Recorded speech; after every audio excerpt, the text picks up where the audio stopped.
My father Kojo had had the same recurring dream for 7 years. The dream where the sea swallows the earth and a raging fire burns. My father Kojo had had the same recurring dream for 7 years. The dream where the sea swallows the earth and a raging fire burns. My father Kojo had had the same recurring dream for 7 years. The dream where the sea swallows the earth and a raging fire burns. My father Kojo had had the same recurring dream for 7 years. The dream where the sea swallows the earth and a raging fire burns. My father Kojo had had the same recurring dream for 7 years. The dream where the sea swallows the earth and a raging fire burns. My father Kojo had had the same recurring dream for 7 years. The dream where the sea swallows the earth and a raging fire burns.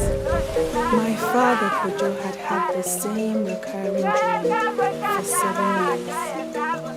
The dream where the sea swallows the earth and a raging fire burns. My father Kojo had had the same recurring dream for 7 years. The dream where the sea swallows the earth and a raging fire. My father Kojo had had the same recurring dream for 7 years. The dream where the sea swallows the earth and a raging fire burns.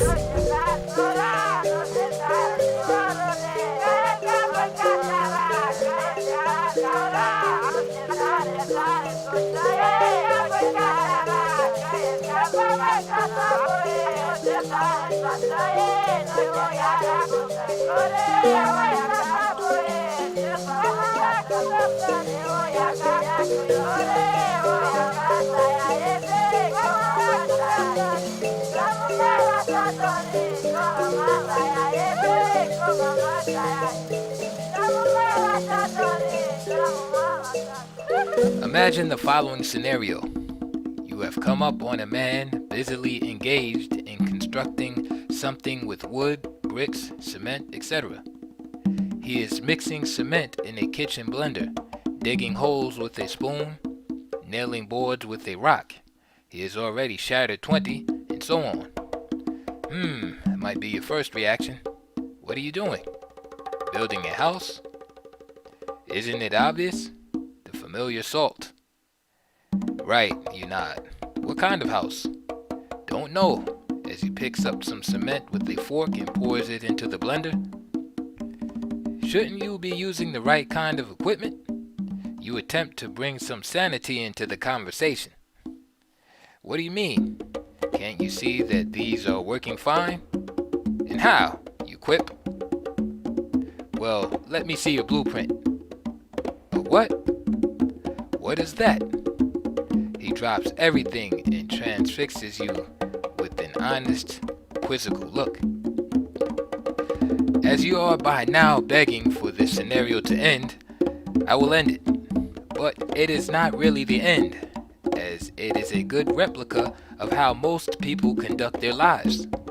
Don't be too quick to exempt yourself. By chapter 10, you will be thinking very differently due to the lack of knowledge of self and the purpose of life. Most people in the world are going about the daily business of living with wrong ideas of what is life, what should be their true goals, how to correctly achieve their goals.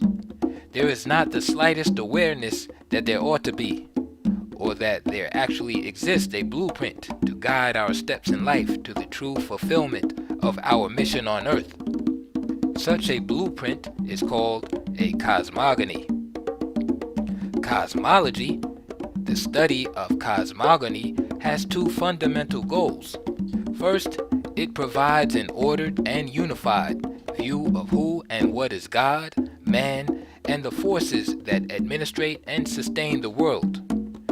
No understanding of a subject can take place without an ordered and unified presentation of its whole and parts. Second, cosmology, like all blueprints and maps, provides a framework that guides thinking and action through the vast array of seemingly unrelated life situations to the successful identification and attainment of the goal of living. It achieves this by showing how all the events in a person's life are integrally related to his or her destiny. Through it, it is revealed the spiritual value of each and every event in a person's life. With a partial view of man's identity, and worse, no knowledge of his origin and destiny, people go on to create innumerable institutions, life goals, and undertakings. What if someone offered proof to the world that all things making up the world are integral and inseparable, functional and structural components of one being? The unity of all things in the world can be understood by the study of biological entities, as they are based on the same cosmogonical structure or blueprint. The human body, for example, is made up of thousands of different types of cells, numbering in the billions. Yet, they are all parts of one entity. They represent one life, and not billions of separate existences. Although each cell has its own individual need, the nourishment that one cell receives doesn't take care of the others. Yet, we all know too well what happens when even one cell begins to go its own way: cancer. In spite of having individual needs, like all other creatures of this earth, their activities interrelate to maintain the one being which they collectively compose.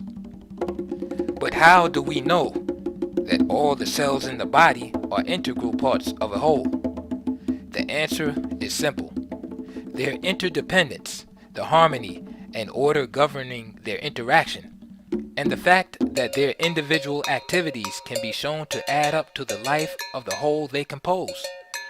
Running through all the disciplines studying living things, biology, physiology, biochemistry, etc., as well as all other sciences, are the factors of order, interdependence, relationship, and the integration of seemingly separate things into a whole. It is most interesting to note that the Western world does not have a fully organized science of the shaping factors of order, harmony, etc. that permeates all sciences. Such a science, known in various degrees of sophistication to most non-Western nations, is known as cosmology. The term cosmology means the study of order. Cosmos from the Greek kos, meaning order. It occurs in such words as kosmetas, an epithet of the Greek god Zeus, meaning the orderer. We also find it in cosmetics and mathematics, from the Greek mathematikos. It is easy to see the relationship of the meaning of the term with the subject treated in mathematics. The term's antonym is chaos. Webster's New World Dictionary, Second College Edition, defines it thus: the disorder of formless matter and infinite space, supposed to have existed before the ordered universe. Synonym: see confusion. Although this fairly common definition establishes its relation to cosmos, it has a major flaw. How can there be disorder and confusion in a formless medium? The text is clear that there are two states: one in which matter is formless, incorrectly equated with disorder, and the other of a later existence in which there is order. Implied is that here matter is formed or ordered. We must go further and note that the term chaos is a very clever coinage. It is composed of, quote, a, the article of indefiniteness, sandwiched into the term kos, chaos. To appreciate this fully, we must realize that indefiniteness denotes the absence of form. All forms are ordered, or defined states of substance. Hence, chaos, or formless, undefined matter. In other words, the indefinite article a denies the existence of order in the term chaos. Yet, in all truth, we will see that cosmology, the study of order, must start with the study of chaos. For the ordered realm is a mirror reflection, according to its own laws, of the non-ordered realm. Keeping the above firmly in mind, it will be easy to see that present-day Westerners have perverted the meaning of the words that are akin to cos. Cosmos is generally defined as the world and universe. Cosmogony as the theory of the genesis and development of the world and universe. Macrocosm as the great world or universe, and microcosm, anything that is regarded as a world in miniature, mankind, society, man, etc. What is at work here is the Western polarization in thingish thinking about a term that represents an abstract reality. Such thinking has kept Westerners from seeing that the so-called creation myths of blacks are mytho-scientific expositions of how to bring order into an area where there is none. The grand theme of the cosmological mytho-scientific literature of the black spiritual tradition is the absence of order in the early part of the man's life. Illnesses, social decay, and wars run rampant as a result. As long as this state exists, prayers, words of power, rituals, science, all measures are of no avail. This is the state that all Western nations find themselves in to date. The bringing of order into the situation is the first prerequisite for the correction of all the ills. The value of these mytho-scientific expositions resides in their appeal to the right side of the brain, which uses them as means of creating order in all other situations in our life. This is due to its synthetical ability.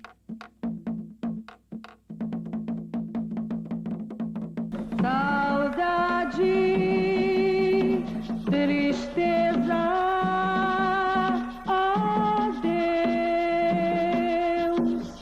Saudade, tristeza, ó Deus.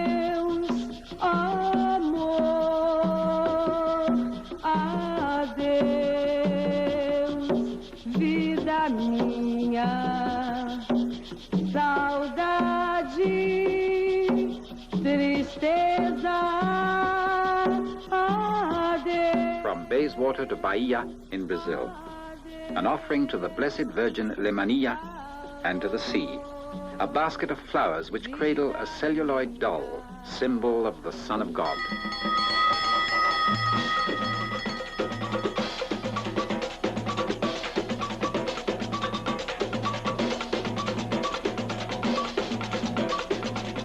A far cry from the dark labyrinths of black magic where man is only the intermediary, the slave of the powers of the occult. In the realms of white magic, man plays at being God himself. These women believe they are sending the Son of Man journeying across the ocean to Africa, the land of their forefathers.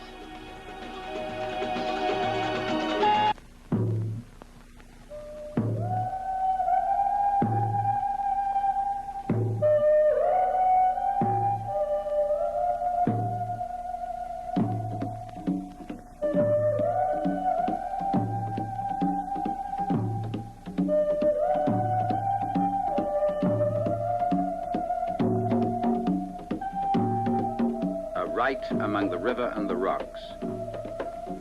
The celebrant is Ogum, or St. George. The Padre, or Santo, the father or impersonator of the saint, has caught 3 poor prostitutes in the flagrant pursuance of their livelihood and dragged them here from the filth they normally live in. In spite of the brutality of the rite, the local authorities shut an eye in the interests of discouraging prostitution. And it is quite a discourager, for the girls are forced to beat their breasts, their hands and faces on the sun-scorched rocks for the entire day. Their divinely appointed accusers seek their purification with singing and dancing around little altars laid out on the rocks, dedicated to Ogum.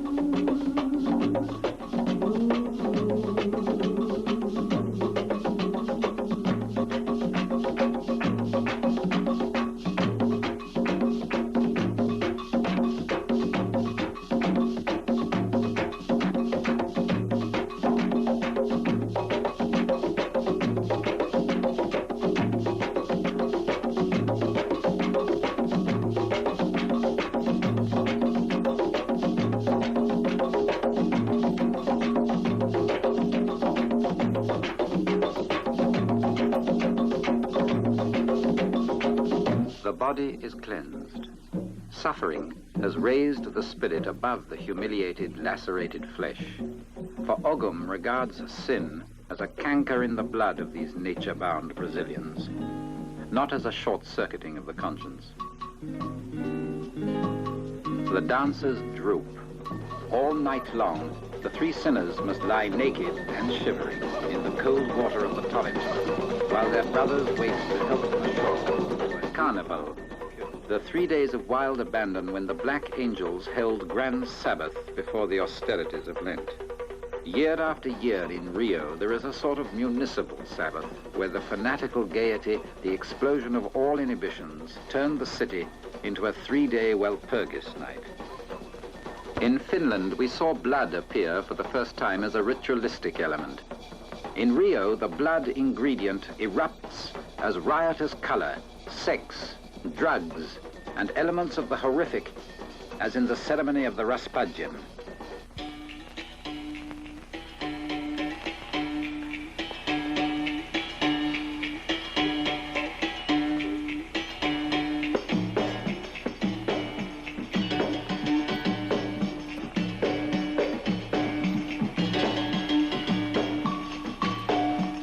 The Ronco, room of the secret ceremonies.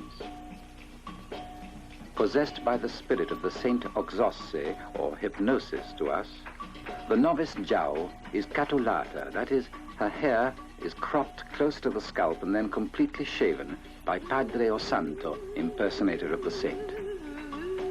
The practice of shaving the novice's head is also common in Europe to witches and to more orthodox religious orders. For Jiao, the sensations are as muzzy and traumatic as a prenatal dream.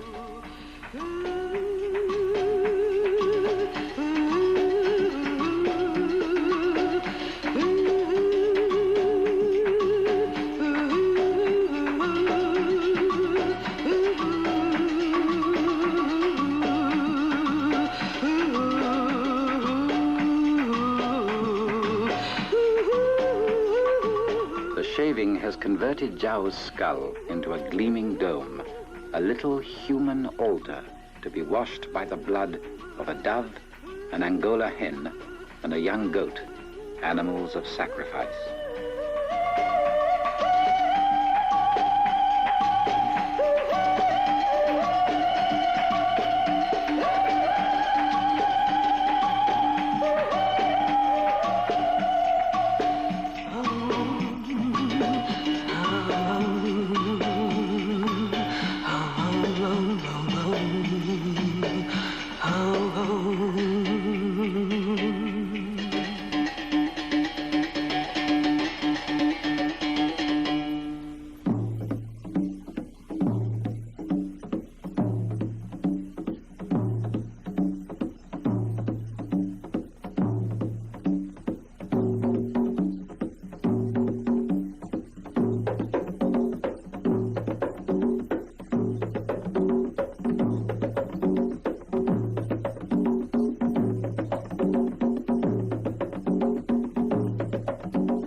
feathers have a meaning, may you fly high above poverty and pain like these birds whose feathers enfold you.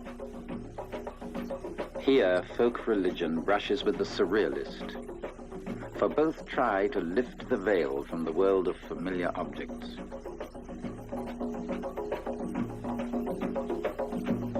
The novice has passed through the sacrifice and now explodes into the rhythm of the candomblé, a metaphysical dance of white angels whirling about her head.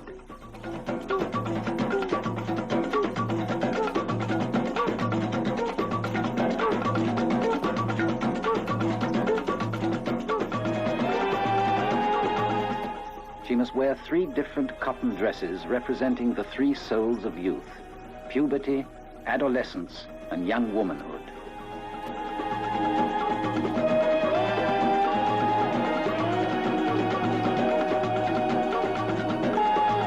Go in peace and happiness, Jao, in the name of Oxosse.